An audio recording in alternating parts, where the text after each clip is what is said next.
Bonjour à tous et merci de nous retrouver pour un nouvel épisode de MMA Time. Alors aujourd'hui on va revenir sur l'UFC Fight Night 84 qui a eu lieu à Londres et sur l'UFC 196 de ce week-end. On vous fera une petite analyse des combats à venir. Au niveau des interviews, comme vous avez pu le voir, on a enregistré avec Jimmy Rivera et Luc Thomas du podcast Promotional Malpractice et de MMA Beat, qui est un des grands journalistes américains du MMA. Donc tout ça est à venir, on va bosser sur les sous-titres. Ouais, C'est lui qui s'en occupe. je m'en Donc occupe. pour tout retard, c'est lui qui est à blâmer.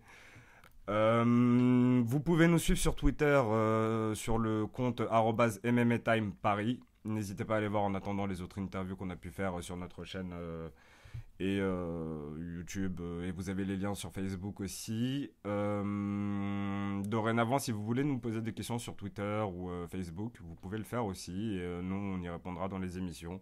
Absolument. Donc, envoyez-nous ça. Nous, ça nous fera plaisir d'y répondre. Et puis, on va commencer directement. Bah, on va commencer. On a donc deux thèmes, comme tu l'as dit, deux thèmes principaux. L'UFC Fight Night 84 de Londres du week-end dernier. Et un peu plus longuement tout à l'heure, l'UFC 196. On va essayer de voir quels sont les éléments à prendre en compte. C'est un UFC vraiment passionnant. La modification de la carte avec l'arrivée de Nate Diaz. On en a déjà un peu parlé la semaine dernière. Puis là, on va y revenir un peu plus longuement. Donc on va commencer tout de suite par l'UFC Fight Night 84. On voulait parler assez précisément de 6 combats. On va pas tous vous les détailler, mais bon, on va revenir On va les faire un par un. dans l'ordre d'abord. On va revenir du plus important au moins important. Et on va essayer de rester un peu plus longuement sur le main event. La victoire de Michael Bisping sur Anderson Silva. On va parler aussi de nos petits chouchous. Alors pour moi, il y aura Brad Pickett, il y aura Amir Khani. Et toi, je sais qu'il y aura David Teymour, que tu aimais bien de Tough. Et aussi l'anglais Breeze. Donc voilà, on va parler un peu de tout ça. Et donc on va commencer tout de suite. Hein. Premier combat, le main event. Bisping Silva, je te laisse la parole. Si violemment. De manière abrupte. Combat très particulier, à mon sens. Je vais faire une analyse en deux parties humaines, enfin intellectuelles entre guillemets, et dans un deuxième temps technique sur le Ok. combat à proprement parler. Humainement, aussi bien que techniquement, à mon sens, Anderson Silva détruit petit à petit son héritage. Il y a eu l'affaire de dopage l'année dernière qui l'a énormément sali. Là, alors, ça n'est que mon interprétation personnelle, hein. Donc, encore une fois, c'est ce que j'ai ressenti moi en regardant le combat. Les salutations à la fin de Michael Bisping, je les ai trouvées vraies et sincères et elles m'ont semblé et paru l'être quand il a remercié dans son discours et quand il a salué Anderson Silva. Anderson Silva, j'ai l'impression qu'il avait fait entre le clown et l'idiot pendant tout le combat et j'ai l'impression qu'il voulait juste sauvegarder l'image du gentil combattant disponible et marrant. Il n'a cessé de faire le clown dans l'octogone. Il n'a cessé de prendre de haut Michael Bisping. Je le dis souvent, j'adore le trash talking. Je suis un énorme fan à cause de mon père de Mohamed Ali. Je suis un fan de Conor McGregor. Il y a deux choses que je déteste dans un octogone et dans un ring. Un, les claques des frères Diaz. C'est un manque de respect absolu de l'adversaire. Et les petites danses, le fait de se coller contre la cage d'Anderson Silva, ça, parler à un combattant comme peut le faire Conor McGregor quand il dit à Chad Mendes tu tapes rien, t'es comme une petite fille, c'est tout ce que t'as, c'est s'inspirer de Mohamed Ali. C'est jouer avec les nerfs de ton adversaire. C'est lui faire monter en pression pour essayer de le faire dégoupiller dans le combat. Tu me diras que les gestes d'Anderson Silva et les claques de Nate Diaz ont exactement le même objectif. Et c'est totalement vrai, c'est faire dégoupiller. Donc tous les moyens sont bons, c'est réglementaire, ils ont le droit de le faire, pourquoi ne pas le faire, effectivement. Maintenant, ce que j'aime pas, c'est que il y en a un où, quand c'est fait par Mohamed Ali et Conor McGregor, le signe vient à Chad Mendes, rire, leur parler, se moquer d'eux dans le combat, par la parole. C'est pas de l'irrespect, c'est pas les prendre de haut. Là, il y avait une désinvolture complète. C'est narquois, c'est hautain, il y a du dédain, il y a du mépris pour l'adversaire. T'as quelqu'un qui rentre dans la cage, Michael Bisping est sorti complètement abîmé de ce combat-là. Vraiment, physiquement, on peut le voir. Il a fait le combat de sa vie. Voir quelqu'un qui te baisse les bras, qui fait des mouvements comme ça à la Bruce Lee, qui n'amène rien, qui se colle contre la cage. Et Michael Bisping a eu une intelligence rare. C'est à la différence d'autres adversaires qui auraient décidé d'aller attaquer Anderson Silva à ce moment-là. Anderson Silva aurait pu mettre un snap kick ou n'importe quoi et le mettre KO comme Anderson Silva est capable de le faire. On en parlait avec Luke Thomas hier dans l'interview, je ne veux pas vous la spoiler. Mais Anderson Silva, c'est indéniablement un énorme talent. C'est une facilité extrême.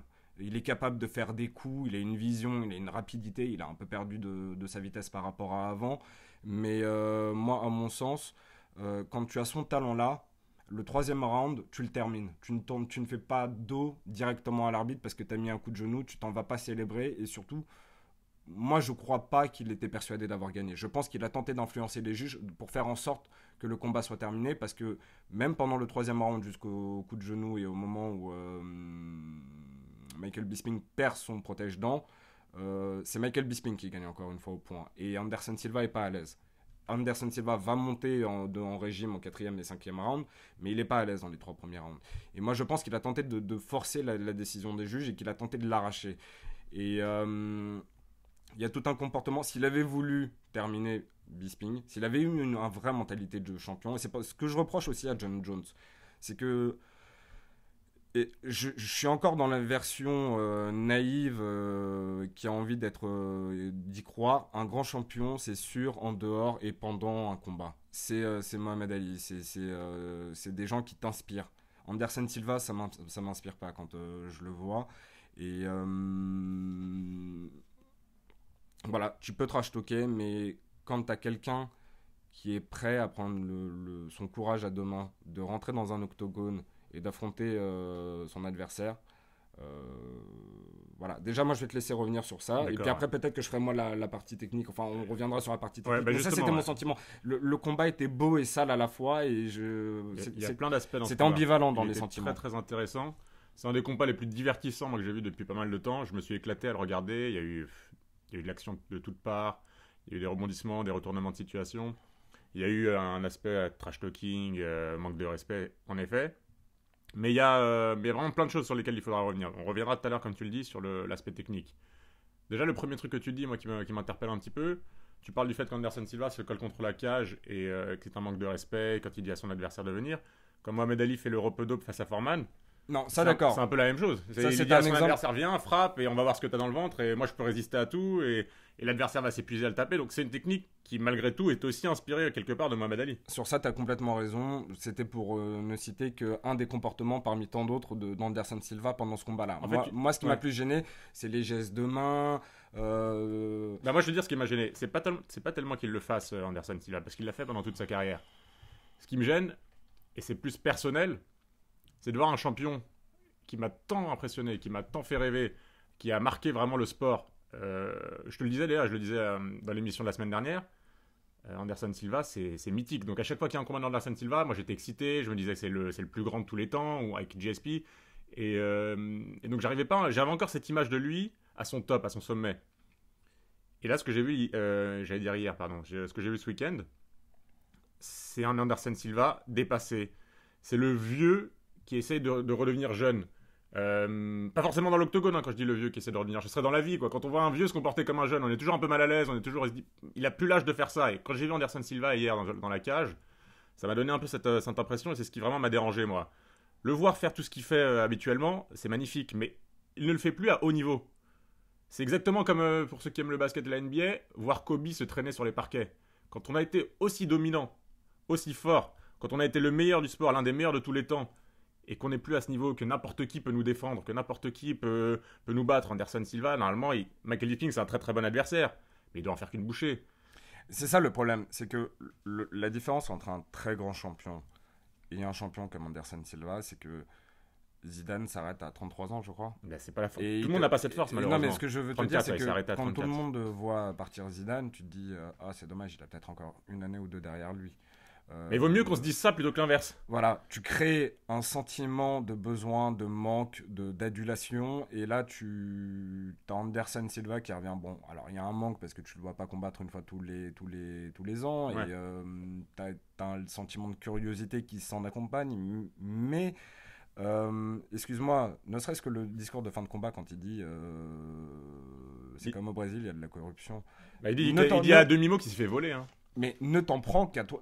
Personne n'a volé la victoire dans ce combat. Et s'il y a une seule personne qui a volé le combat, c'est le cœur que Bisping a mis, l'acharnement et la Non, pour résistance moi, et il n'y a la pas de doute. Hein. volonté Bisping que a remporté Bisping a ce mis combat. Il y dans a eu ce plus de combat. volume, il a eu C'est- plus de frappes, il a été plus complet. Bisping mérite de gagner ce combat sans l'ombre Si d'un doute. Anderson Silva veut blâmer quelqu'un sur le combat et pourquoi il est perdu, C'est que lui-même. c'est que lui-même. Parce que quand il met le coup de genou, il peut encore terminer l'adversaire. Quand Non, parce qu'il y a eu le gong qui est arrivé quand même D'accord. assez rapidement. Mais il l'a laissé reprendre ses Quatrième esprits au round. début du quatrième. quatrième round, il circule. Il le laisse reprendre il ses ne esprits, s'affronte il l'attaque pas directement. Il l'attaque pas directement. Énorme faute. Énorme faute technique. Et en plus, Bisping a eu la chance ou le malheur de prendre un coup dans les parties, ce qui fait qu'on lui a encore accordé 1 minute 30 de repos en plus. Donc il a clairement repris ses esprits pendant presque 3 minutes entre le moment du coup de genou à la fin du troisième et le moment où le combat reprend réellement. Mais pour reprendre, c'est passé 3 à 4 minutes. Donc c'est énorme pour Bisping, c'est un avantage. Bisping pouvait pleurer comme il a pleuré de joie, de bonheur, parce que dans ce combat, il a tout laissé. C'était, pour reprendre et faire une analogie avec le rugby, c'était du fighting spirit. Ouais. Il a donné son cœur, c'est un guerrier, il est allé sur un champ de bataille, il s'est fait détruire, il n'a renoncé à rien, il n'a jamais rien lâché, il a reculé, il a vacillé, mais il a fait face. Il a été mis KO et le combat, ça aurait pas été illégitime qu'il soit arrêté à mon sens au troisième round, mais il avait encore ses esprits. Mais il était sauvé par le gong, littéralement. Il est allé au sol, il s'est relevé. C'est une leçon de vie d'abnégation, ce que fait Michael Bisping. Alors clairement, et on en reviendra aussi plus tard, il mérite son title shot amplement parce que Pour l'ensemble de son œuvre, je suis assez pour d'accord. l'ensemble Ouais. de son œuvre, ce sera une D'autant que bouche- personne ne se dégage réellement dans cette catégorie, c'est ça. Mais s'il affronte Rockhold, ce sera une boucherie. Ce sera une boucherie parce que Rockhold n'est pas Anderson Silva. Ouais. Anderson Silva n'a pas mis fin. C'est une corrida, le MMA. Et pour autant que cela puisse déplaire à des gens, le but, c'est de mettre fin au combat, soit par soumission, soit par KO, ou éventuellement à la décision. Silva n'a pas fait le combat pour aller à la décision, parce qu'en termes de volume de frappe, c'est Bisping clairement qui avait techniquement qui a fait un combat de boxe incroyable, un jeu de tête, d'esquive, a tout le temps bougé, le jeu de jambes, le déplacement, il a gardé sa tête froide justement, il n'engageait pas Anderson Silva quand il fallait l'engager, il avait une boxe très très propre, très très facile. Le but de ce sport, c'est de terminer l'adversaire. Et le plus grand respect que tu puisses avoir pour ton adversaire, si tu ne le prends pas de haut, c'est de le terminer quand on a la possibilité. Anderson Silva a été célébré, c'était surréaliste. Il y a eu 50 personnes qui lui ont dit pendant 5 minutes pas fini, pas fini. Et lui qui regarde, qui fait Porra, Porra. Non, désolé, reste. Enfin, c'est le propre d'un entraîneur de dire à n'importe quel joueur, quel que soit le sport, reste dans ton match tant que l'arbitre n'a pas mis un coup de sifflet final. Ouais, absolument, ouais. Et en ça, tu ne respectes pas le sport. Et tu ne respectes pas ton adversaire. Et tu ne respectes pas le public. Anderson Silva, il y a un truc qui a été très très symbolique. Tout à l'heure, tu as parlé de. Il aurait pu mettre un snap kick qui aurait tout changé. Le problème, c'est qu'il a mis ce snap kick. Il a mis un snap kick, Cinquième round. mais qui n'a pas eu un effet. On se rappelle tous du snap kick qu'il met contre Vitor Belfort. C'est peut-être l'image la plus marquante de l'histoire de l'UFC. Et là, il a mis son snap kick, mais il n'y avait plus rien. Il n'y avait plus la magie. Bisping a un petit peu reculé sous l'impact. Ouais, Mais il a bien reculé. Mais Non, il s'est rien passé. Je veux dire, ça, c'est tout à fait symbolique de ce qui est devenu Anderson Silva. Non, c'est pas Et ce tu que- parlais d'héritage C'est tout pas à ce l'heure. qu'est devenu Anderson Silva. C'est que si, dans sa tête, il est venu pour faire un spectacle. Je sais pas s'il est venu pour faire. Il est venu. Oui, mais c'était efficace. Quand il l'a fait contre Vitor Belfort, il l'a mis Oui, KO. mais excuse-moi, peut-être que je me fais mal comprendre. Quand je dis qu'il veut faire le spectacle dans ce combat-là, c'est que j'ai l'impression qu'il n'a juste pour ambition eu la volonté d'être un showman. Et il a été showman, si c'est ce qu'il a voulu faire.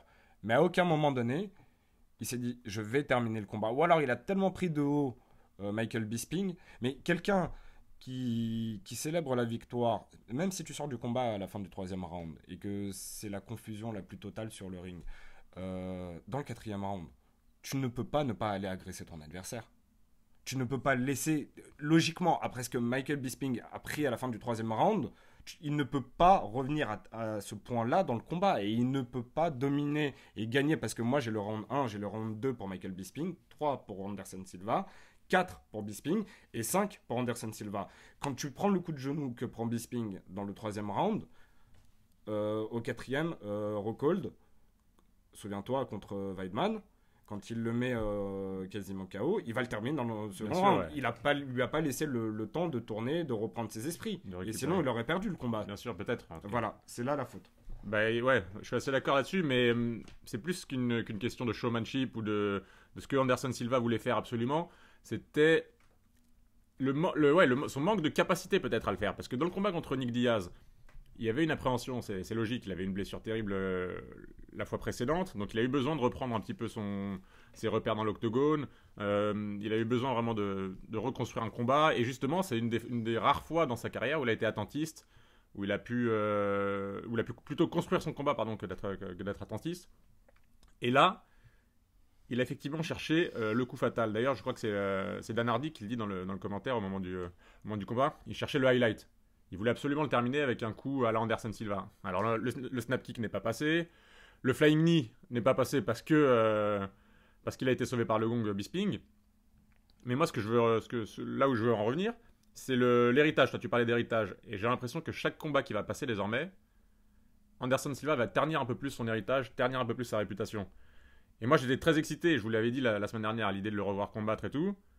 Mais c'est un peu par égoïsme. Et désormais, si je dois mettre mon côté égoïste de fan et de spectateur de côté, si je devais lui conseiller quelque chose, c'est d'arrêter le plus vite possible parce que il n'a plus rien à prouver, il a tellement fait pour le sport.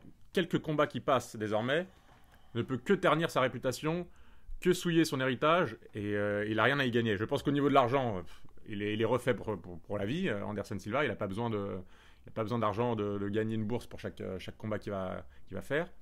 Je vois pas ce qu'il a à gagner, ce qu'il a à prouver. Éventuellement, là, s'il avait gagné, retourner sur un title shot contre Rockhold. Mais Rockhold, c'est une machine, c'est un monstre. Qu'est-ce qu'il aurait fait contre Rockhold? S'il avait gagné, imaginons qu'il a arraché ce combat à la décision. C'est la catégorie avec, pour moi, à son sommet, le champion le plus fort et la catégorie la plus faible. C'est ce qui est paradoxal, ouais. Rockhold est tellement au-dessus, là. En tout cas, il m'a tellement impressionné face à Weidman.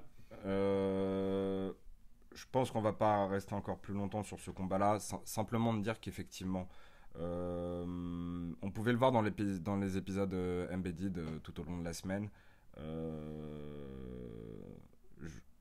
Il ne fait que le clown tout le temps.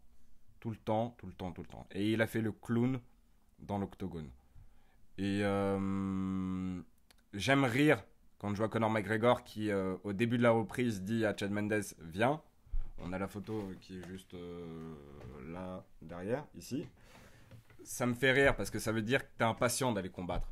Et c'est le respect de ton adversaire. Dire, allez, viens, on va s'en remettre encore un de round. J'aime le face-à-face entre Rory McDonald et Robbie Lawler, c'est épique. J'aime voir Carlos Condit les bras sur l'octogone avec Robbie Lawler à la fin du combat, épuiser l'arbitre entre deux parce qu'ils ont tout donné.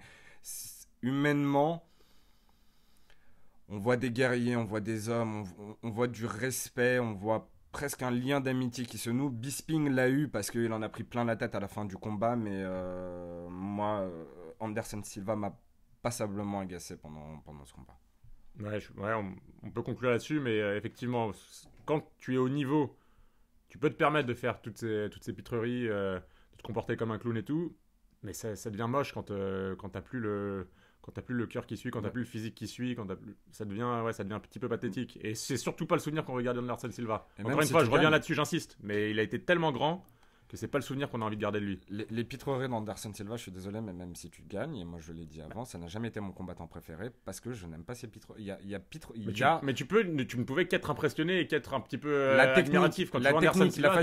La technique et la facilité, l'aisance et le talent, oui, ne sont qu'impressionnants. Regardez des combats d'Anderson Silva et regardez ses highlights, tu te dis il faut être un martien pour faire ce qu'il fait. Ouais. Effectivement, son caractère, sa manière de se comporter dans un octogone, je la déteste.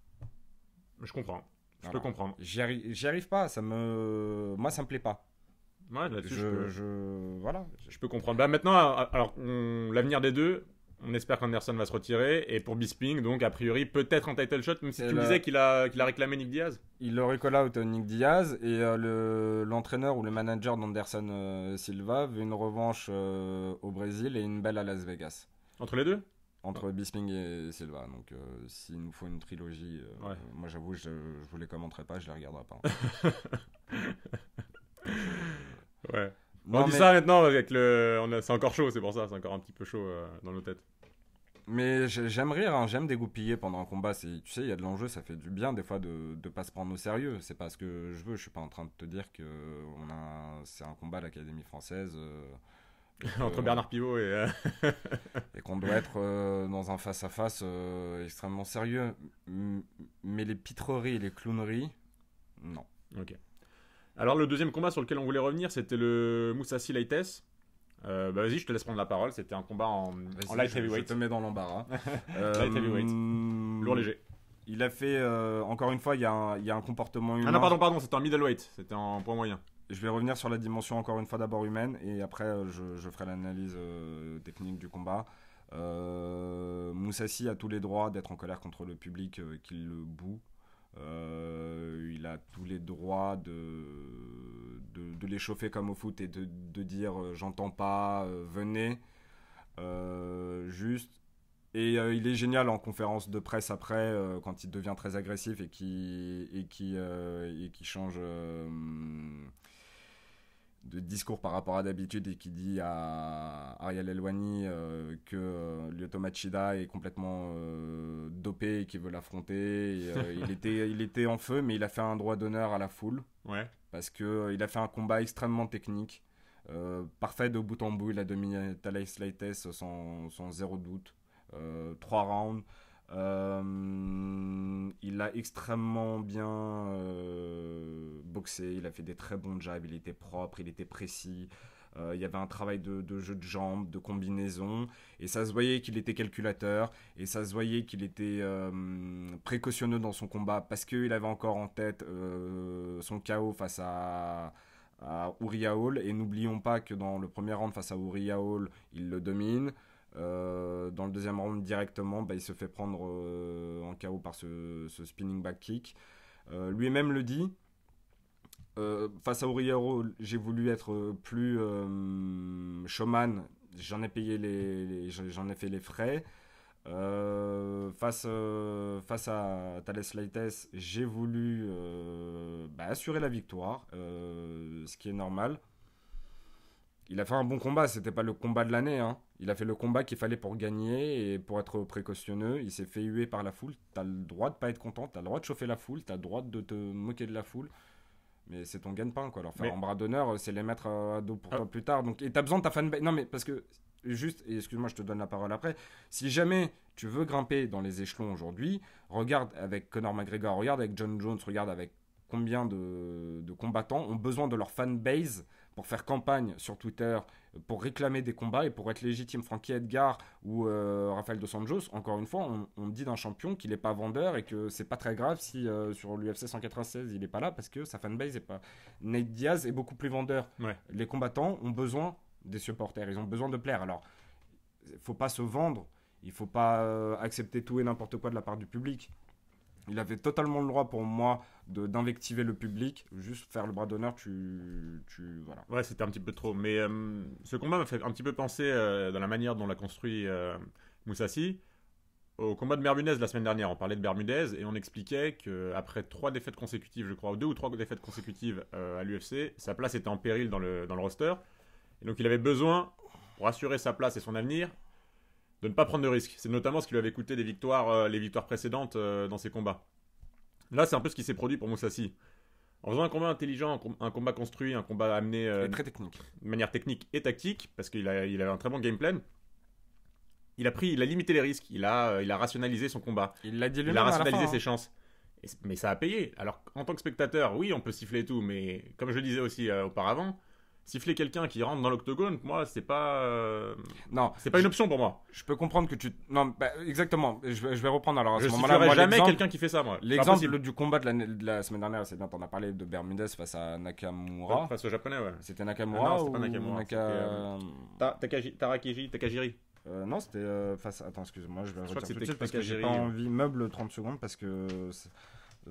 Nakamura, c'était le gaucher de l'équipe du Japon, là, qui jouait Celtic, non? Celtic Glasgow. Kawajiri. C'est ça, Kawajiri. J'ai dit Euh, Kawajiri. je vous ai dit combien j'ai détesté le combat. Si je paye pour aller voir dans l'octogone, j'aurais pas forcément sifflé. Parce qu'effectivement, l'inverse, enfin, un sport de combat, que ce soit la boxe, mais encore plus le MMA, quand tu vas porter les coups, c'est pas du foot.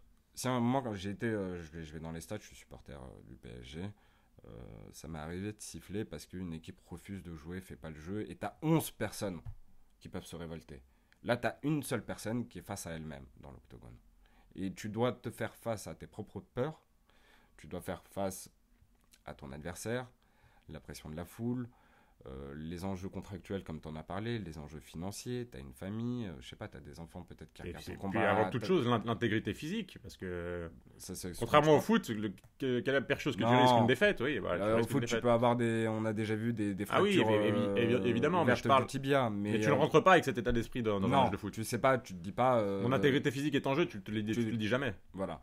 Donc non, ils ont été, mais d'ailleurs, je sais plus quel était le journaliste, mais il y en a un qui disait qu'il, par rapport aux events à Dublin et en Écosse, avait été un petit peu déçu de la foule de Londres, qu'il l'avait trouvé un petit peu endormi et un petit peu. Alors, oui, c'était pas la carte de l'année, c'était pas les combats de l'année, mais on n'a pas souvent des events en Europe. Ce serait bien de montrer à l'UFC qu'on en veut. Et La foule a été pas mal sur le main event, ils ont répondu présent. oui, parce que c'est Bisping. Si tu C'était soutiens pas Bisping. Bisping face à Silva, tu. Mais, Enfin, je sais pas. mais ils ont été un petit peu injustes sur ce combat. Après, voilà, ils voulaient. Voilà, on va pas s'attarder plus que ça sur Moussa Sileites. C'est pas la peine d'en dire plus. Je pense que c'était juste un combat extrêmement technique et bien amené dans une bonne victoire bien construite de Moussassi. Ouais. Tu vas enchaîner sur le combat suivant. On avait dit qu'on voulait parler du combat de Brice, si je dis pas de bêtises. Non, parce qu'il m'avait plu, moi, dans ses derniers combats. Bah écoute, il vient de gagner. Maintenant, il est à 9. Non, il est à 10-0. Il a été à la décision.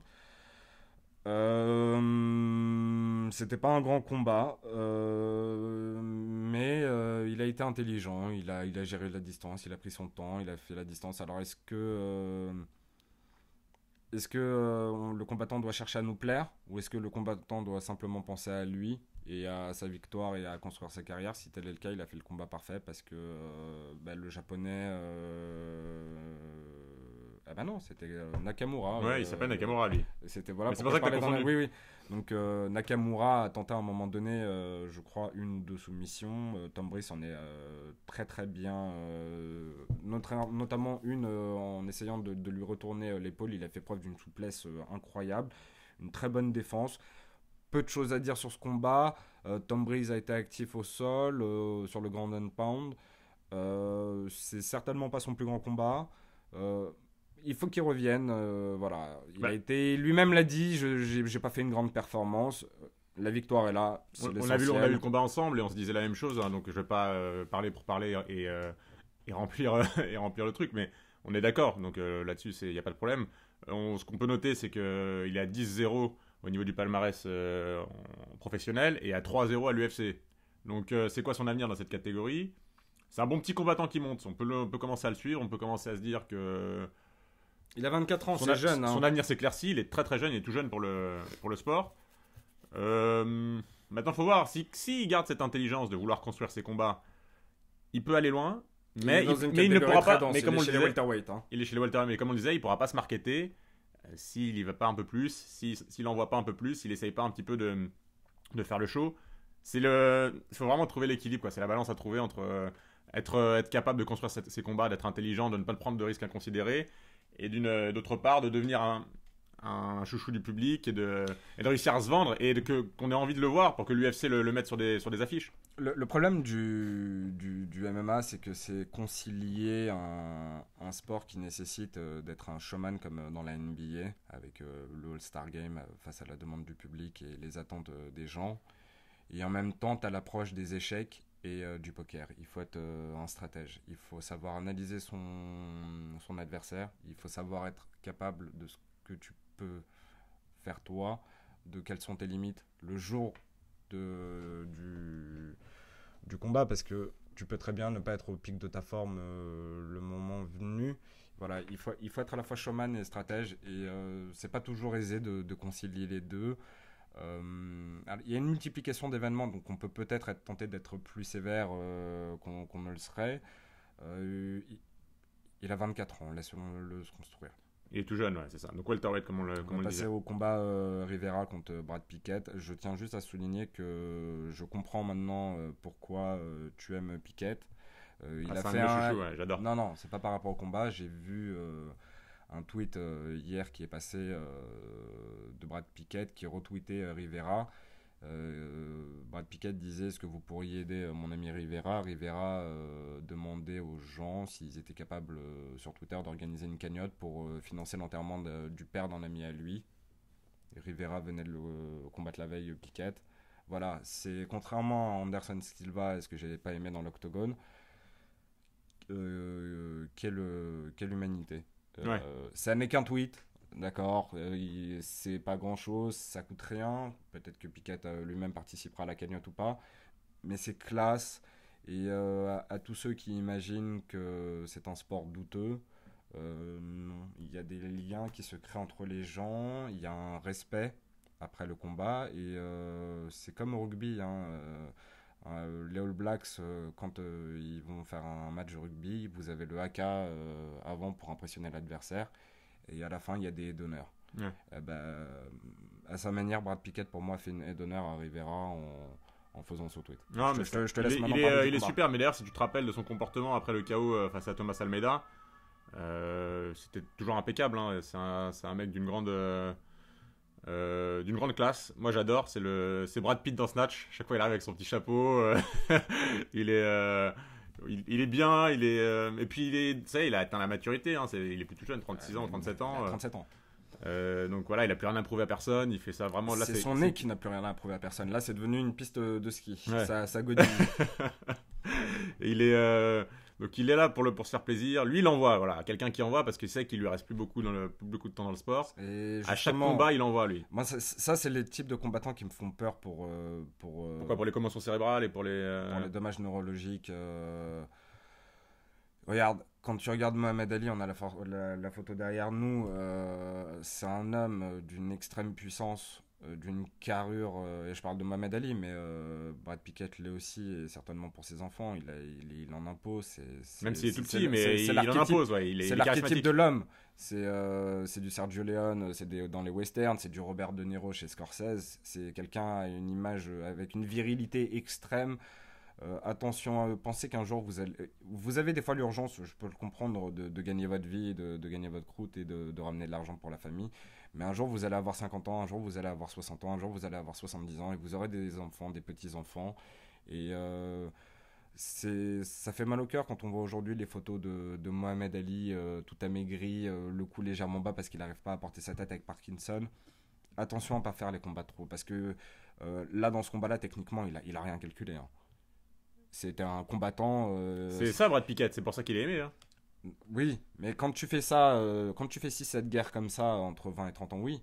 Quand t'en as 37 ans et que tu continues à tirer, un jour tu vas payer neurologiquement.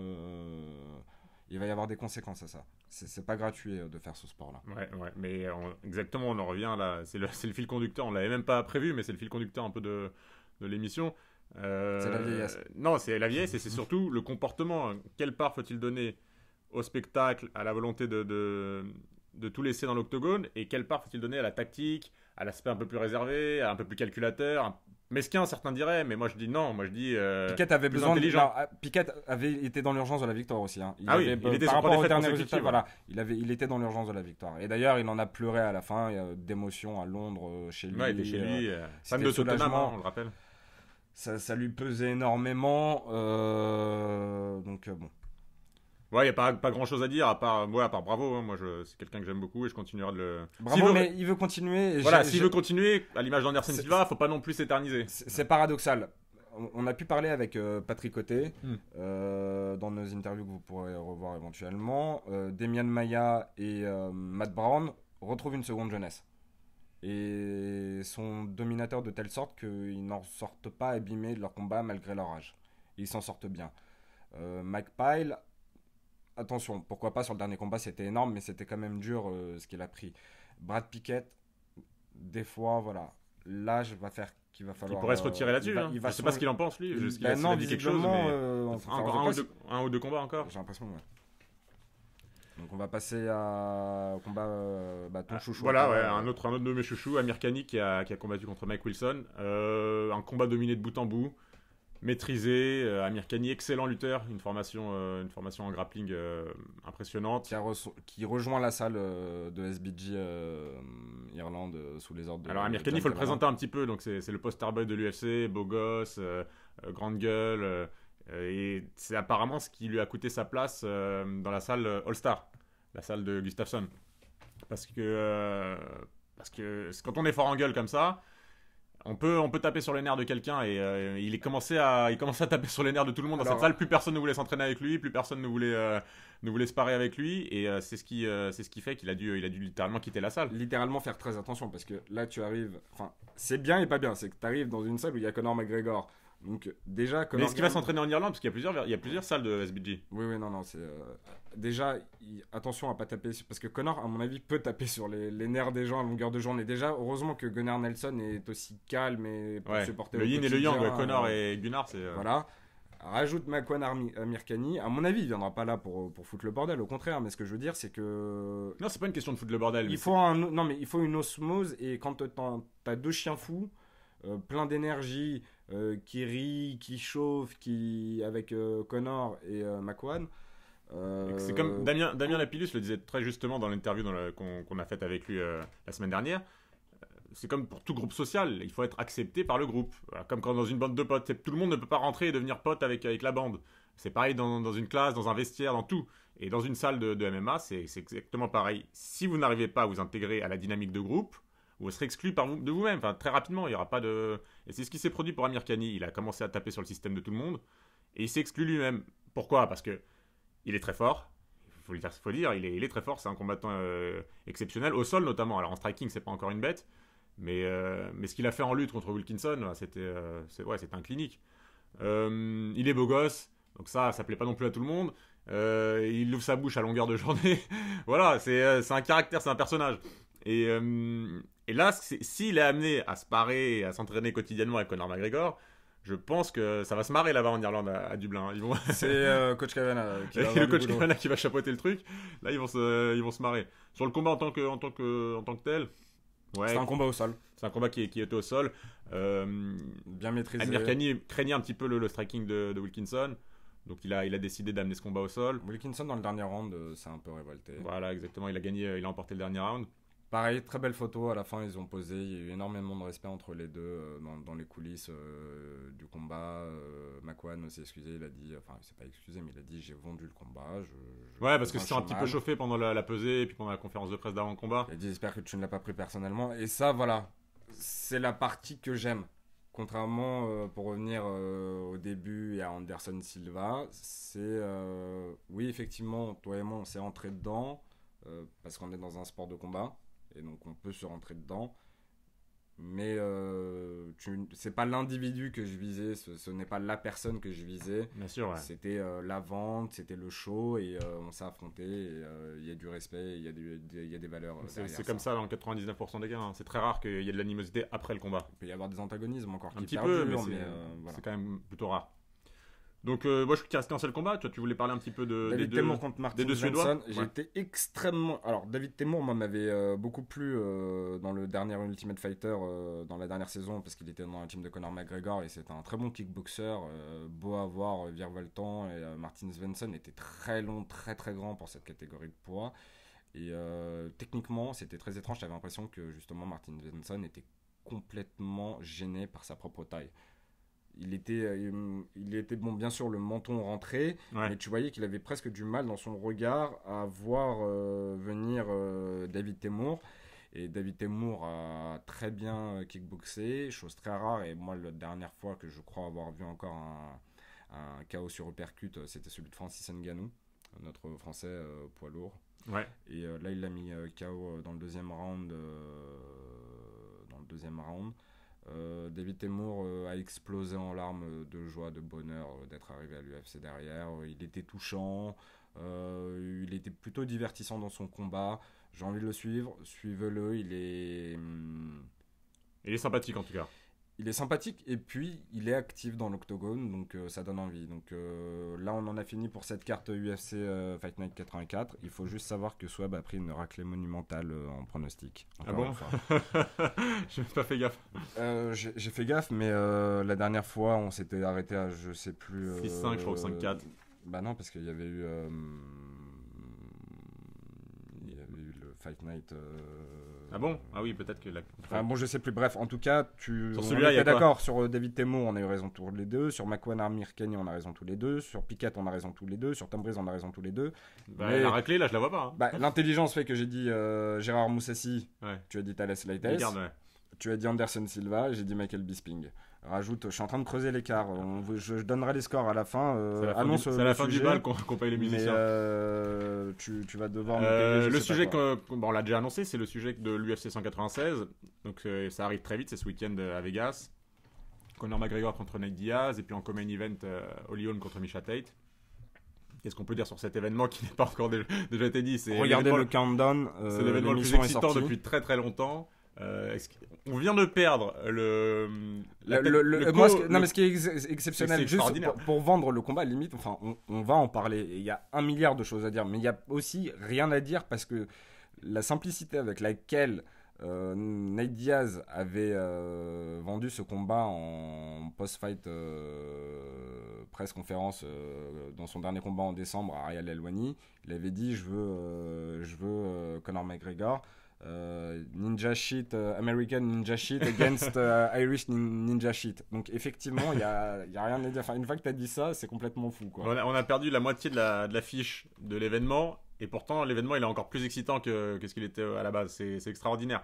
Ouais, Conor contre Nate, c'est trash talking, c'est... Nate qui n'a pas été bon dans la conférence de presse en trash talking, hein, Non. pour moi. Mais c'est Nick Diaz qui est meilleur en trash talking que Nate. Nick est meilleur que Nate, mais mais si Nate était juste dans les fuck. si tu remarques bien, Nate, le seul moment où il a un petit peu réussi à toucher Conor, mais Conor s'est remis très vite, c'était sur les stéroïdes. Alors non. Ça a piqué Conor. Ça pique Conor, mais excuse-moi, la vitesse c'est pire que son crochet du gauche parce que la vitesse et la précision avec laquelle il donne les deux noms derrière en lui disant Nate, j'ai oublié les deux combattants, il lui sort les deux prénoms de coéquipiers de Nate Diaz en me disant ils sont tombés pour dopage et t'oses me dire à moi.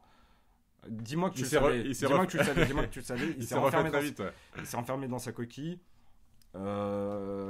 Conor, moi j'ai reçu des messages justement sur notre page MMA Time de quelqu'un qui me disait mais j'ai senti Conor moins à l'aise que d'habitude en conférence de presse, il arrivait en jogging et tout.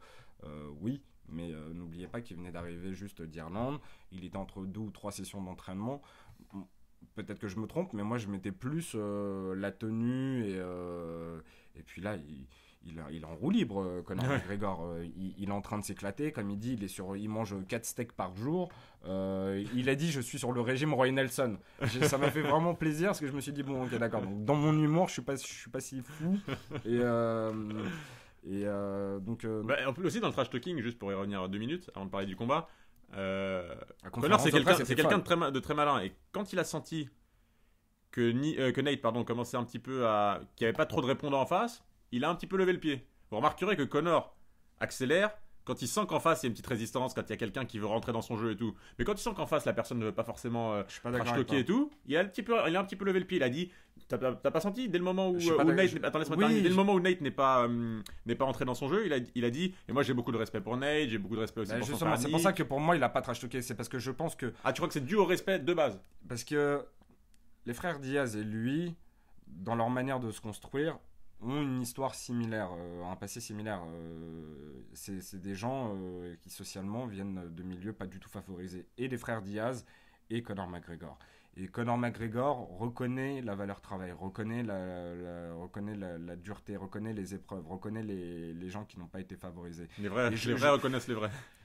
Je pense qu'il a du respect pour le combattant et je pense qu'il a du respect pour l'homme. Je pense que justement, il n'a pas été Aussi dur que d'habitude. aussi dur que d'habitude parce que justement, il a un peu de respect pour Nate Diaz. Et je pense pas sais qu'il n'ait pas de respect pour José Aldo. Et pourtant, il l'a trash talké comme il a jamais Non, trash mais talké José personne. Aldo, je Il a un pense respect. qu'ils sont- Et José Aldo aussi a une histoire très difficile. Son histoire familiale est Je suis très d'accord avec difficile. Son toi. histoire sociale est très difficile. Bah, sur ça, tu me fais mentir et c'est vrai. Mais ce que je veux dire, c'est que je pense que ça ne lui parlait pas et ça ne le touchait pas l'histoire de Ça José doit Aldo. ouais. Et je pense qu'il est plus peut-être proche intellectuellement de Ça, je suis l'histoire de d'accord. Ça, je Diaz suis d'accord. qu'il ne pouvait l'être d'Aldo. Et ensuite, sur l'argument de ne pas avoir de répondant, il a fait du hachis parmentier de RDA en conférence de presse. Il ne le laissait pas parler, il n'y avait pas de répondant. Donc RDA n'était pas agressif. Il disait juste je suis un soldat de Jésus, je vais t'attaquer et je vais te faire mal. C'est pas ce que j'appelle avoir du répondant. Il lui coupait dans les phrases, il parlait plus fort que lui, justement. Je pense que là, il y a un petit respect. Alors, il y a encore une conférence de presse qui vient d'être remise à nouveau, je crois. Donc, bon, on n'est pas à l'abri que ça parte complètement Ouais, ça peut partir en cacahuète. à la pesée et, pendant le face-off. À mon avis, ils vont mettre un énorme service de sécurité. Il vaudrait mieux pas que Dave Scholler soit au milieu parce qu'on sait bien comment il avait valsé. Entre Jones et Cormier. Ouais. Mais moi, je pense que les deux, une fois dans le ring, vont envoyer du lourd. Je pense que ça va se parler. Peut-être que Nate mettra des claques. Ouais. J'espère pas. Stockton Slaps, comment ils les appellent ça, les Stockton Slaps, je crois, mais je suis pas sûr pour ça. Ouais. Je vais pas te... Mais après, d'un point de vue technique, le combat, Conor a un camp d'entraînement intégral derrière lui. Nate arrive après une petite dizaine de jours. Alors, c'est quelqu'un qui s'entraîne beaucoup. Les frères Diaz sont vraiment sont dans la salle toute la journée, à longueur de temps. Et ils fument malheureusement de temps en temps de la marijuana, mais sinon, ils sont toujours faire des signes d'armes de la main gauche et faire des ballons pour enfants de la main droite. Mais sinon, ils sont toujours à s'entraîner. Ils sont pas du genre à prendre du temps libre et à ne rien faire. Donc, je pense qu'il sera malgré tout prêt un minimum. Ce ne sera pas du tout quelqu'un qui va arriver complètement vidé. Mais Conor a un camp d'entraînement complet derrière lui. Et ça, je pense que ce sera l'avantage final. Il n'y aura pas de... Il n'y a pas que ça. Non, il n'y aura pas que ça, mais ça sera l'avantage final. Il y aura d'autres choses, d'autres Il y a aspects. le travail, il y a le travail qui va payer en amont, effectivement, pour Conor. Mais il y a la dimension talent Ce sera l'avantage définitif, mais ce sera la dimension talent. Et moi, après, c'est aussi son aspect purement technique. C'est la capacité de Conor à trouver des angles. Il est tellement original, en fait, dans son approche, dans sa boxe. C'est une fausse patte. Et sa capacité à se mouvoir, à changer les niveaux et à trouver des angles originaux, parce que je vois pas qui a la boxe de Conor dans le MMA. Et c'est pas tellement ça, c'est que aussi Nate a une spécificité. On en parlait avec Samir quand on avait fait l'émission la semaine dernière, Ouais. Samir d'Octagon Podcast. À mon sens, Nate il est figé dans le sol. Il a la jambe droite qui est sa jambe d'appui arrière, mais la jambe gauche avant, elle est laissée à la merci d'être détruite. Et Conor, pour moi, peut la manger. Il peut la mâchouiller pendant... il va pas le faire pendant des heures parce qu'il va pas chercher à aller à la décision. On n'est pas, c'est du MMA encore une fois, je peux me tromper, Nate Diaz peut me faire mentir, je ne le vois absolument pas gagner. Mais c'est du MMA, donc le chaos, tout est possible, vraiment, sincèrement. Maintenant, dans le game plan, immobilise encore plus Nate Diaz qui ne l'est, rend le plus lourd. Et Nate Diaz, dans son dernier combat, il était parfait dans la connexion en 1-2, 1-2, 1-2 face à... C'était Michael Johnson. Ouais. Mais Michael Johnson était capable, dans le temps où Nate Diaz mettait des 1-2 de boxe, à le toucher une ou deux fois. Et Nate Diaz se fait ouvrir très facilement. Ouais. Et il est comme son frère. Ils ont des vrais problèmes aux arcades. Ils ont fait enfin, Nick a fait des chirurgies reconstructrices. Et il y a une dimension aussi psychologique où je crois que moi, Nick a accepté pas la défaite, mais en tout cas, il a ouvert la possibilité à la défaite. Il y a une déclaration, il dit pour moi, le game plan, c'est être killed or be killed. Donc tuer ou être tué. Encore une fois, il y a la philosophie de Conor McGregor, c'est la visualisation. C'est de se projeter en tant que champion, en tant que vainqueur inarrêtable et dans la manière dont il va le faire. En disant que c'est tuer ou être tué, c'est beau, c'est une vision des samouraïs, c'est comme Napoléon et la garde meurent mais ne se rend pas, mais au final la garde elle meurt. Ouais. Bah, c'est noble, la garde ne s'est pas rendue, Nate Diaz va prendre son chèque, Nate Diaz sera noble, mais Nate Diaz va mourir en disant ça pour moi.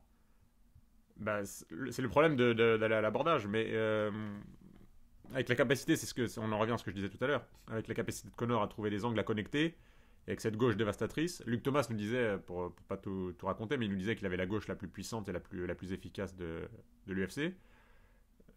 Il va à la boucherie là, hein, clairement, il peut pas se permettre de jouer comme ça.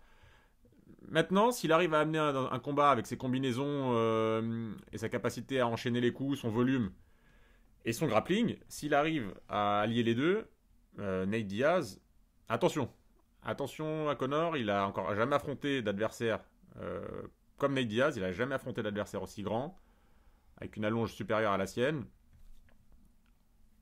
Je me méfie malgré tout, je pense que Conor est favori, je reviens à ce que tu disais, Conor est favori, mais attention à Nate Diaz, et notamment au sol, parce qu'on en revient souvent à ça. Conor, quelle est sa faille, quel est son défaut? On n'a pas pu voir ce qu'il valait, on ne sait pas ce qu'il vaut au sol, on ne sait pas ce qu'il vaut ceci, cela. On n'a pas pu voir ce qu'il valait au sol face à Chad Mendes, ground and pound. Chad Mendes, tu peux me dire qu'il n'a pas eu de camp d'entraînement, il est assez formé techniquement pour savoir mettre fin à un combat quand il monte un adversaire de la manière dont il a monté Conor McGregor. Ouais. On en a discuté maintes et maintes fois, toi et moi. Quand Conor McGregor s'est retrouvé au sol, il lui mettait des claques sur les oreilles qui déstabilisent énormément en termes de balance. Il mettait des coups de coude sur le crâne et c'est presque devenu finalement un avantage de se retrouver au sol sur le dos depuis la garde que de monter son adversaire. Je ne vais pas être l'avocat de Conor McGregor. On ne l'a jamais vu encore vraiment au sol. Son partenaire d'entraînement, c'est Gunnar Nelson. Gunnar Nelson, c'est pas Demian Maia au niveau du jiu-jitsu brésilien, mais c'est quelqu'un de grande valeur. Conor, ça n'est sûrement pas et certainement pas le meilleur de l'UFC au sol, mais jusqu'à présent, tout le monde a voulu à chaque fois vendre Conor en disant ah oui, mais là on l'a pas vu faire ça, on l'a pas vu faire ça, on l'a pas vu faire ça. Mais ce qui est vrai, on l'a pas vu faire ça. Oui. Malheureusement, oui, on l'a pas vu faire ça. Jusqu'au jour où il nous le démontre. Je dis juste, méfions-nous parce que je suis pas sûr comme qu'amener au sol Conor McGregor soit nécessairement la meilleure des techniques. C'est juste ce que je veux dire. Si un jour quelqu'un doit battre Conor McGregor, et ça arrivera nécessairement de la même manière que c'est un sport fait par des êtres humains. Aldo a été un champion dominant pendant 10 ans. Aldo, au bout de 10 ans, a trouvé la personne qui a mis fin à son règne. Nécessairement, oui, la nature est bien faite, personne n'est invincible. Si Conor McGregor est intelligent et que sa stratégie et son plan de carrière est bien fait, bah, prends ta ceinture face à Robbie Lawler, prends ta ceinture face à Rafael Dos Anjos, ne défends rien, va-t'en merci. Tu auras gagné 3 ceintures, 3 champions et tu t'en vas. Et à ce moment-là, oui, tu as été vaincu par personne parce que tu n'as pas accepté de rester trop longtemps dans le jeu. Maintenant, il y a forcément un jour quelqu'un qui viendra battre Conor McGregor. Je dis juste que je ne suis pas encore certain aujourd'hui que le meilleur moyen de le battre, ce soit sur le sol. Peut-être que quelqu'un peut le battre debout. Éventuellement, c'est possible, mais c'est justement pour ça que je parlais aussi des combinaisons de Nate Diaz. C'est le volume, lui, qui le caractérise. Lui et son frère, d'ailleurs. Hein. Et ça peut jouer à l'avantage de Nate Diaz ou à son désavantage. Si Conor réussit à trouver les angles, à se déplacer latéralement, avec ses pas chassés, et bam, un angle original, et là, je le touche et c'est fini, c'est bonne nuit. Donc là-dessus, c'est vraiment, d'un point de vue technique, c'est un combat très très intriguant. Ça va nous permettre aussi d'en savoir beaucoup plus sur Connor avec sans weight cut, avec un poids qui se rapproche de son poids de forme classique. Parce qu'on ne l'a vu que très émacié, très amaigri. J'ai regardé après les deux embedded qui sont sortis et le countdown. Je crois que c'était son coach Cavana qui disait vous l'avez connu dans le régime salade, attention au régime steak. Mais c'est exactement ça, parce que Connor, on va voir s'il a un avenir réel et crédible à un poids plus élevé. J'allais dire à 170. Moi, je ne le vois pas à 170. Ni pérenniser, ni s'installer réellement à 170. Je pense que c'est trop pour lui. Mais ne serait-ce que sur un combat comme celui-ci, où l'adversaire est de valeur, mais n'est pas non plus un foudre de guerre, parce que ça faisait très longtemps qu'il n'avait pas combattu à 170, Nate Diaz, et en plus, c'est pas le meilleur de la catégorie. Donc c'est pas ce qui va vraiment nous permettre de le juger, mais ça nous permettra d'en savoir un petit peu plus. Est-ce que Connor peut s'installer dans une division supérieure avec de réelles chances de dominer comme il a dominé en poids plume, en 145? Ça, c'est aussi une des questions dont on va avoir la réponse pour cette UFC 196. On va passer au combat Holly Holm contre Miesha Tate. Holly Holm contre Miesha Tate. Alors plus j'approche du combat, plus t'as des doutes? Ouais, j'étais vraiment convaincu que Holly allait détruire Miesha Tate. Tu t'es fait influencer par Luke Thomas. et un peu, ouais, franchement un peu. En approchant du combat, j'entends les spécialistes, j'entends les gens qui disent attention, il ne faut pas sous-estimer Miesha Tate. Elle a d'autres qualités que Ronda. Ça ne veut pas dire qu'elle est meilleure que Ronda, parce que Ronda l'a déjà battue à 2 reprises. Mais elle a des qualités qui peuvent poser problème à Holly Holm. Et moi, ce combat, il m'intéresse vachement. Et ce qui est paradoxal, c'est qu'on n'en parle pas. Il a tellement phagocyté et tellement pris d'emprise sur l'événement. Tant mieux pour elle, Connor, finalement. Il y a un championnat du monde chez les bantamweight féminins et c'est à peine si on en a parlé. Je pense que cette ombre qui a été créée par Connor, c'est exactement ce que fait un entraîneur de foot quand il y a une énorme défaite type Mourinho et qui sert de paratonnerre pour la protection de ses joueurs. Elles se sont préparées tranquillement, très peu de presse, elles sont sollicitées quand même. Mais ce que je veux dire, c'est que ça n'a pas été pour Holm la dimension qu'il y avait quand elle a affronté Ronda Rousey. Là, elle est sur affronter Miesha Tate. C'est quasiment un combat comme un autre pour elle. C'est comme si elle affrontait Miesha Tate en privé à la fin de Rocky 2. Non, c'est Rocky 2 ou... à la fin de Rocky 3, je crois, début Rocky 3, 4. Quand ils vont dans la salle d'entraînement faire un combat seul. Bon, bah alors c'est ça. C'est presque ça finalement. Holm Tate, c'est un combat où il n'y a pas de spectateur. On a presque pas vendu l'événement tellement Connor prend de la place. Et je pense que ça ne peut être que bénéfique pour les deux combattantes. Ouais, c'est ça. Et alors, je reste malgré tout convaincu que Holly va gagner, mais beaucoup moins que ce que je ne l'étais au début. Le futur des deux, en cas de victoire d'Holly, elle aura quasiment nettoyé la division. Il lui reste plus réellement d'adversaire potentiel. Zingano évidemment, éventuellement, pardon, mais c'est pas transcendant. En revanche, pour Miesha, si elle l'emporte, c'est un univers, un horizon qui s'ouvre pour elle complètement nouveau, complètement énorme. C'est ça, ce serait. Parce que t'as fait du.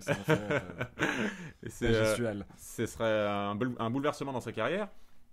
Et c'est le combat le plus important, peut-être plus encore que les combats qu'elle a eu face à Ronda, de sa carrière. Parce qu'on peut dire, elle a trouvé sa kryptonite avec Ronda. Elle n'arrivera jamais à la battre. Le judo de Ronda, le grappling de Ronda, elle n'a pas trouvé de parade. Mais si elle réussit à battre... C'est comme Cormier et Jones dans le premier combat. C'est que elle met un enjeu émotionnel quand elle affronte Ronda Rousey, tellement elle la déteste, trop important. Quand Cormier perd ce premier combat, peut-être que s'il avait été froid et placide, il l'aurait perdu quand même techniquement parce que Jones est monstrueux. Enlève la haine qui des fois peut te paralyser, la colère qui t'habite, qui peut oui, constituer une barrière réellement à ta liberté. Faut pas être trop décontracté à la Anderson Silva, mais il faut pas être trop sur le frein comme pouvait l'être Daniel Cormier face à John Jones. Et c'était le problème de Miesha Tate, c'est il y a une haine viscérale entre les deux. Bah, c'est ce qui l'a paralysé peut-être, en effet, mais là, c'est un combat qui est fondamental, qui va définir sa carrière. Si elle échoue une nouvelle fois contre une nouvelle personne qui n'est pas Ronda Rousey, bah, elle sera qui ? Ce sera une combattante honnête de la catégorie, qui restera dans les annales comme quelqu'un qui était bon, mais sans plus. Des beaux combats. Avec des beaux combats.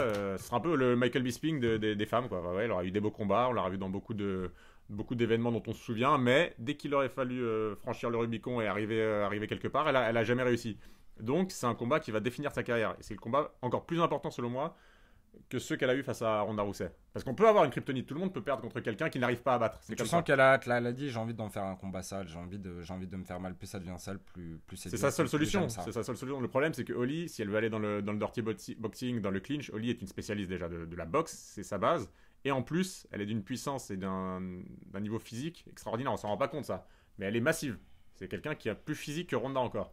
Donc, à voir ce que Misha Tate peut faire là-dessus. C'est peut-être en lutte qu'elle réussira à gagner ce combat et au sol. Alors après, je sais pas, c'est juste une impression moi, visuelle au rendu. J'ai l'impression que Holly Holm est plus marquée physiquement, plus émaciée par les weight cuts que ne l'est Mais justement, Misha parce Tate. qu'elle est très massive à la base. Justement, que Misha Tate. Donc, est-ce que en termes de Peut-être au niveau du cardio, ouais, à la fin. d'explosivité, Ouais, à la fin du d'explosivité, est-ce que ça peut avoir une influence? Ça, je sais pas. Pour le reste, on va pas vous faire une analyse non plus trop longue, Ouais. mais il y aura Ilir Latifi que t'aimes bien toi Ouais. face à Villante. Si t'as envie d'en dire un mot, peut-être. Ouais, c'est juste un combat qui est intéressant. Il y a Latifi, c'est un peu le Roy Nelson européen. Très grosse puissance, il a beaucoup de highlights et tout. Pour lui, c'est un combat qui est pas charnière, mais qui commence à dire bon, qu'est-ce que je fais alors maintenant? Je veux juste être un combattant qui prend 2-3 combats par-ci par-là pour gagner des sous et continuer à faire ce que j'aime, ou est-ce que vraiment j'ai une chance d'arriver quelque part dans la catégorie? C'est un combat assez important pour lui. Jen Villante, on va voir ce que ça va donner, mais Latifi, ouais, il a déjà 32 ans. Là, c'est un combat qui commence à le définir lui aussi. Il n'a pas un avenir non plus radieux, il faut pas se mentir, hein. Il est pas un combat d'un title shot. Mais s'il gagne, il va commencer un petit peu à pointer le bout de son nez. Donc pour lui, c'est très très important. Ouais. Corey Anderson contre Tom Lawler. J'avoue que ce combat, moi, il m'intrigue beaucoup. Je connais pas grand chose des deux. C'est des vétérans. Hein. Ouais, c'est ça. C'est des combattants qui sont là depuis longtemps, qui ont roulé leur boss, mais ils ont jamais transcendé le sport. Donc c'est un combat à mettre dans une carte comme ça pour. Oui, parce que c'est un combat qui est honnête, qui va remplir le truc, mais c'est pas non plus un truc qui va nécessairement faire vibrer la foule. Hein. Alors, je m'excuse pour la prononciation du prochain. Brandon Thatch contre Badurzada. Toi, je sais que t'aimes bien Brandon Thatch, donc si tu veux en dire un mot. Parce qu'il a pris une lourde défaite. Je sais plus contre qui c'était récemment. Attends, je vais regarder vite fait sa fiche. Il avait pris une défaite un petit peu compliquée contre. Il sort d'une défaite contre Gunnar Nelson et Benson Anderson. Donc, c'était contre Gunnar Nelson que la défaite avait été dure. Je crois que si je dis pas de bêtises, il est coéquipier de Misha Tate. Non. Si, il me semble. Enfin, où il l'a été. Enfin, bon, je veux pas te dire de bêtises, ouais. Mais en général, c'est un combattant qui est généreux, qui calcule pas plus que ça. Donc voilà, ce sera à suivre. J'ai pas d'éléments sincèrement sur son adversaire, donc techniquement je peux pas faire d'analyse, j'ai pas envie de. Ouais, on va pas dire n'importe quoi. Ouais. On regardera par contre le combat et nous on reviendra sur une analyse, mais j'ai pas les éléments. Il va y avoir le combat contre Eric Silva face à Nordin Taleb, le français de. Ouais, qui s'entraîne à Montréal avec Firza Ebi. Bah là, c'est un combat qu'on va suivre un peu plus particulièrement, parce que c'est toujours comme ça, quand il y a un Français, on est un peu plus attentif. On en redemande. Exactement. Là, il restait sur une défaite contre Warley Alves. Nordin Taleb, c'est à l'image de l'école française, hein, c'est très bon striker, à l'aise au niveau des pieds. Beau bébé. Ouais, un beau bébé, à l'aise au niveau des poings. À voir ce qu'il vaut au sol, encore une fois, parce qu'en France, on est très très fort dans le jeu debout. On est peut-être un peu moins technique dans tout ce qui est jiu-jitsu. D'ailleurs, on a eu un Français là qui a perdu, j'ai oublié son nom, là, sur l'UFC Fight Night en quelques secondes. Mehdi Bagdad Non, l'UFC Fight Night de Londres. De Londres, pardon. 4 en prelims ou early prelims, il a perdu au bout de quelques secondes. Thibaut Gouti, qui a perdu sur une choke, une rear naked choke en 24 secondes. Ouais. Donc, et il s'est fait surprendre, mais je crois qu'il avait pris le combat en short notice, si j'ai pas de bêtises. Enfin bon, je crois que les conditions n'étaient pas idéales pour lui, mais c'est vrai que les Français, pour le moment, j'ai l'impression que de ce qu'on a pu voir, en tout cas sur l'UFC récemment, ouais. Il y a eu quelques petits soucis où dans les match-up, en tout cas, ils n'ont pas été favorisés, ils sont tombés sur des gens assez forts. C'est ça, c'est le problème, ouais, c'est parce que on a une école de striking exceptionnelle. Hein. Il suffit de voir le nombre de clubs qu'on a de Muay Thai, de kickboxing ou de boxe classique, hein, de boxe anglaise. Moi, je vais dire la vérité. J'ai hâte que les gens de l'école de judo, et ça fait des années que j'en parle. Mais voilà, mon plus grand rêve, c'est que exactement là où les vétérinaires aillent un jour à l'UFC. C'est exactement là où j'allais en venir. Ouais. Le problème, c'est que les gens qui font du judo restent au judo chez nous. Le judo est tellement important, c'est un sport qui est tellement développé en France qu'ils ne sont pas amenés à couper Mais les. c'est pas antinomie. Quand t'es Teddy Riner et que t'as tellement dominé ce sport, que t'as tellement marqué ton empreinte, que t'as eu David Douillet, on pensait que David Douillet ce serait le plus grand. Enfin, ça a été notre génération, David Douillet. Euh, on l'a connu, et puis après on a eu Teddy Riner. Moi je pensais que. On a peut-être les deux plus grands judokas de tous les temps qui sont français.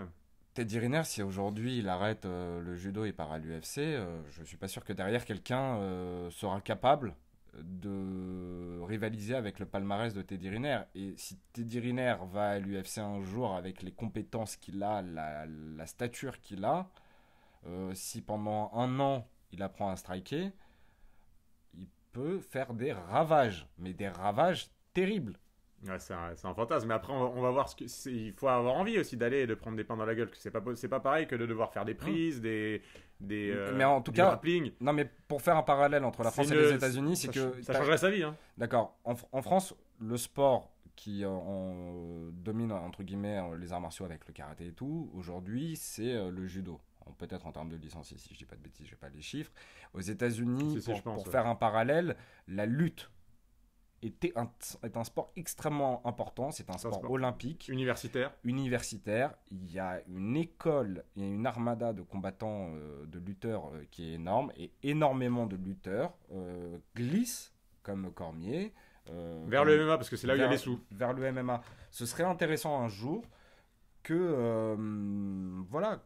Que des gens avec une base de judo se décident à aller au MMA, ouais. Parce que, ouais, effectivement. Et ce ne serait pas une trahison pour moi de. Non, mais il faut en avoir envie, parce que c'est quelque chose de complètement différent. Bien sûr. Ensuite, on en est au combat Diego Sanchez contre Jim Miller. Ça, je sais que tu aimes beaucoup Diego ouais, Diego Sanchez, il combat sur Fight Pass. Alors que Diego Sanchez, c'est quand même une figure de l'UFC. C'est dire aussi, moi je voulais plutôt dire un petit mot sur Fight Pass. C'est sur le fait que de plus en plus, on a eu déjà l'événement du week-end dernier qui était sur Fight Pass. Là, on a des combattants comme Diego Sanchez qui sont sur Fight Pass. C'est une réelle volonté politique, marketing, financière de l'UFC de relancer Fight Pass. On met pas un combat, c'est pas anodin qu'on mette un combat de Diego Sanchez dessus. C'est pour encourager les gens à se dire attention, on est là, on va être sérieux avec l'offre qu'on a à faire. On connaît ce qui se passe avec les téléchargements illégaux et tout. L'UFC combat tous les problèmes de copyright. Dès qu'il y a la moindre vidéo qui est postée de highlights, ou même parfois des vidéos d'analyse technique. On sait que des gens comme Firas Zahabi font des vidéos où ils analysent les combats de l'UFC et disent qui a gagné, de quelle manière, comment, pourquoi et tout. Il y a beaucoup de gens qui font des Luc Thomas se prévient souvent sur Luc Thomas n'utilise que des images figées. Voilà, il le dit lui nécessairement. Et puis surtout, ils sont dans une stratégie de construction marketing, de dire abonnez-vous, on va vous proposer des choses qui sont intéressantes pour vous. C'est ça. Ils veulent créer une demande, ils veulent créer un besoin. Et on s'en rend compte en voyant des combats comme ça sur Fight Pass. Là, on a eu toute une carte avec Anderson Silva et Michael Bisping, donc c'est pas rien, c'était pas la meilleure carte d'un point de vue de l'histoire. La densité. D'ailleurs, on n'a pas donné la note, il faudra y revenir. Ouais, d'un point de vue de la densité, c'était pas la meilleure carte, mais d'un point de vue des noms, il y avait des noms prestigieux, il y avait notamment le nom le plus prestigieux de l'histoire de l'UFC, Anderson Silva. Donc Fight Pass, c'est le renouveau et c'est une volonté réelle de l'UFC. Donc c'est plutôt moi cet aspect-là qui m'intéresse dans ce combat. Et après, bien sûr, le combat en tant que tel, on connaît Diego Sanchez, énormément de guerres à son actif, des combats contre Ricardo Lamas. Enfin, il a que ça. Menendez, des combats mythiques, il en a. Il a pas mal de défaites maintenant. Il est régulier. On va voir ce que ça va donner contre Jim Miller. Il a fêté ses 34 ans l'année dernière. On va bien voir. Ouais. Moi, c'est un combat qu'on va regarder avec attention. Et enfin, le dernier combat, ce sera Julian Erosa contre Teruto Ishihara. Alors, Julian Erosa, pareil, dernière saison de Ultimate Fighter, Team Uriah Faber, c'était un Américain. Il a été en demi-finale, je crois, ou en finale. Il est très grand, il a un caractère, il est très longiligne, il a un peu spécial de caractère. Ça va être intéressant de le voir combattre. Il a un style très atypique. Ça va être sa première apparition dans l'UFC. Regardez-le, ça peut valoir le coup. Je vous garantis pas moi, un grand combat. Ne pas me dire après, t'as dit de regarder Julian Erosa. Mais bon, c'est le premier combat de la soirée, donc si jamais vous le regardez pas sur Fight Pass, mettez vitesse x2. Ouais, c'est ça. Mais pourquoi pas le découvrir, ouais. Il est totalement typique parce qu'il est très long, très très grand pour sa catégorie. En catégorie des poids plumes. Il est pas extrêmement bon striker, il est pas extrêmement bon au sol, mais il est un peu bon partout et dans sa manière d'être, il est, je sais pas, il est unique. Donc je promets pas un grand combattant dans l'avenir, je dis juste que c'est quelqu'un qui est intéressant à voir. Donc toi, ta note pour revenir à l'UFC Fight Night 84 et enchaîner sur autre chose? On avait mis 6 à l'UFC de Thompson contre donne-moi le nom. Hendricks. Contre Hendricks. On a mis 5,5 pour l'UFC Fight Night 83 de Cowboy. Ouais. Je mets 5,75. Pour moi, il est mieux que le Fight Night de Cowboy contre Cowboy. Je suis d'accord, il est mieux. Ouais. Il est pas dans la dimension globale. Je vous cacherai pas, il y a énormément de combats que j'ai pas regardé. On a sélectionné les combats dont on vous a parlé, c'est les 6 combats qu'on a vraiment regardés. Il y avait des combats à un moment donné dans la carte, moi en prelims, je les ai regardés en vitesse x5. Ouais. C'était pas forcément très intéressant, ouais. Mais ouais, sur la carte, j'ai trouvé. 5,75 moi, je lui mettrais un petit 6. Le main event a été vraiment divertissant, ce que je disais tout à l'heure. Il s'est vraiment passé plein de choses, il y a eu plein de trucs. Mais c'est ça la question, c'est est-ce que le main event rachète une carte complète? En quelque sorte, oui, parce que les gens regardent l'UFC Fight Night, le titre officiel de la carte, c'est l'UFC Fight Night, Bisping, Silva vs Bisping, c'est le nom de la carte, donc c'est dire que l'événement principal est fondamental. Et pour moi, ouais, ce 5 rounds, c'était une guerre avec le Bisping qui termine le visage en sang, Anderson Silva qui est toujours avec ses spécificités, et puis ces deux noms historiques du MMA. D'ailleurs, Bisping, au passage, qui a désormais le record de victoires dans la catégorie des middleweight. Il est à 14 victoires, il a dépassé Anderson Silva d'une victoire. 14 victoires à l'UFC, Anderson Silva en est à 13. Donc ouais, par rapport au main event, à l'événement principal, je mettrais un 6 en tout et pour tout sur la carte, un 6 sur 10. D'accord. Je sais que tu espérais t'en sortir à bon compte parce que tu es nul en ce moment en pronostic. Mais ouais. tu ne peux on va pas y couper. Non, tu ne peux pas y couper. Donc Conor McGregor, Nate Diaz. Conor tous les deux. Conor, ouais, Conor. Holm Tate. Je le disais, moi, Holm malgré tout. On est d'accord. Villante Latifi. Latifi. On est d'accord. Lawler Corey Anderson. Moi j'ai Corey Anderson. Lawler. Touch Barduzada. Je connais pas assez l'adversaire, donc allez, je vais dire Touch. On est d'accord. Eric Silva, Nordin Taleb. Bleu, blanc, rouge, Nordin Taleb. On est d'accord. Diego Sanchez, Jim Miller. Diego Sanchez. On est d'accord. Juliana Erosa. Je connais pas assez les deux, mais tu me parles d'Erosa, alors je vais dire Erosa, on y va. Moi aussi. Donc non, mets-moi l'autre, allez. Mets-moi l'autre, t'as mis Erosa. J'espère qu'on soit différents. On est différents sur Erosa et sur Corey Anderson, Lawler. On peut pas être. Après, c'est normal, il y a forcément. Malheureusement, il y en a où on est obligé d'être d'accord. Ouais. Qui apparaissent comme favoris naturels. Donc voilà. On voulait dire un dernier mot sur un événement qui a eu lieu ce week-end. C'était au Bama 24. C'est la victoire d'un de nos chouchous, un Français, Tom Duquesnoy, qui s'entraîne à Albuquerque avec Jackson Wink. C'est un petit phénomène. Il a combattu en bantamweight, il a gagné ce combat en bantamweight. Exactement. Il est champion. En poids coq. Il est déjà champion des featherweight. Exactement. Et là, c'est un combat qui le propulse vers le titre, enfin le combat pour le titre en bantamweight en Bama. Donc Duquesnoy, il commence vraiment à se faire un nom dans le monde du MMA. Hier, on en parlait avec Luc Thomas, vous verrez l'interview très bientôt, je l'espère. Et il nous disait que c'est un combattant. En l'espérant. Ouais, si on arrive à faire les sous-titres d'ici là, normalement vendredi elle sera. On va essayer.